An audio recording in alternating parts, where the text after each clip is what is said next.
एक बहुत बड़े महात्मा जी थे और उन्होंने महाराज इतना भजन किया। उन्होंने सब अपने भक्तों शिष्यों को कह दिया कि जब हमारी मृत्यु होगी तो आकाश में नगाड़े बजेंगे, और आकाश में नगाड़े बज जाएं तो तुम समझ लेना कि गुरुजी की मुक्ति हो गई, वैकुंठ चले गए।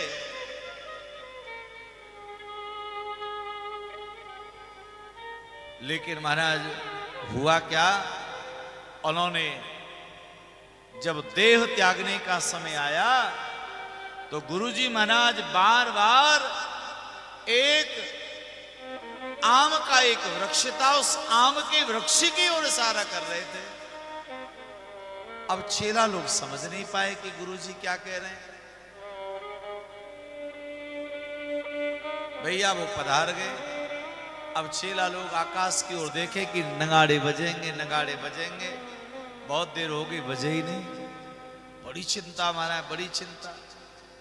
लगता है कि अभी इनकी मुक्ति नहीं हुई, क्योंकि आकाश में नगाड़े नहीं बजे। तब उन्होंने मंथन किया कि गुरुजी बार बार इस आम के पेड़ की ओर देख रहे थे, ऐसा क्या है। तो आम के पेड़ के पास में गए तो डाली पर एक पका हुआ आम का फल लगा था।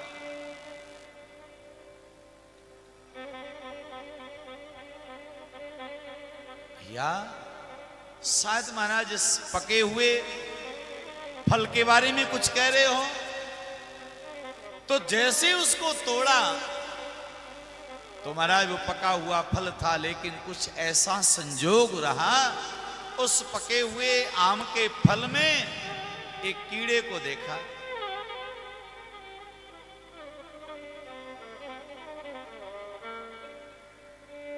शिष्य लोग समझ के लगता है कि गुरुजी वहां से तो छूटे और इस आम के फल में अटक गए।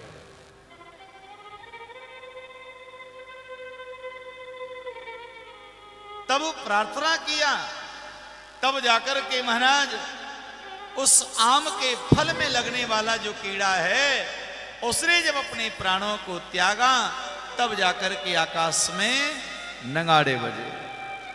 भक्तवत्सल भगवान की।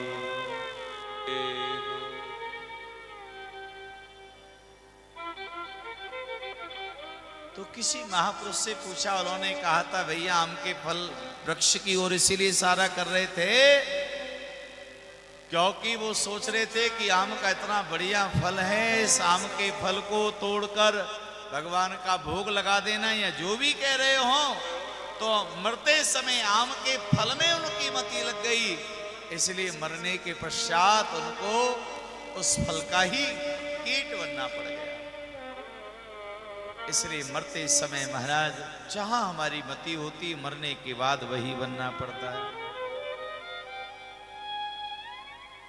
इसलिए संत महापुरुषों ने ये नियम लगाया कि भगवान का नाम, भगवान का भजन सदैव महाराज हमको निवेदन करना चाहिए, और तब जाकर के हमारी नैया पार भगवान कर पाएंगे।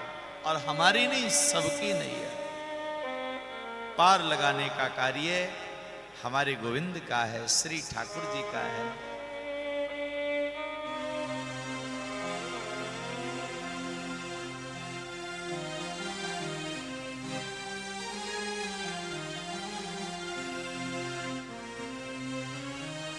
बोले भक्तवत्सल भगवान की जय हो।